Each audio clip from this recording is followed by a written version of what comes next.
রাজবাড়ি আকর্ষণ আমরা সাবেক আর বলতে চাই না, এটা যেন বর্তমান হয়ে যায় আগামী সংসদ নির্বাচনে।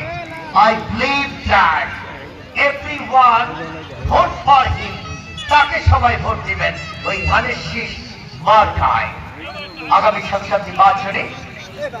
এই মুখে বাটুরাজ্য থেকে ড্রয়িং বারান্দ উপজেলা ফুটবল একাডেমি উদ্যোগে বাম্পার একটা টস দীর্ঘজয়ী স্যামসন বিদেশি খেলোয়াড় অবশ্য ডক্টর কার্ডের খেলোয়াড় নেই, তাকে উঠে দিয়েছেন গোলকিপার সঞ্জুবাই লেডি বল পেয়েছেন। এদিক থেকে ফাইজুলের প্রান্ত বদল করে আবুল হাসানকে দিয়েছেন। এই মুহূর্তে কাউন্টার অ্যাটাকে বারান্দ উপজেলা football academy jersey number 9 Nasim ছিলেন খেলোয়াড়। চমৎকার ফাইজুল জার্সি নাম্বার 20 কামরুল বল ক্লিয়ার করেছেন। 90 ব্যাক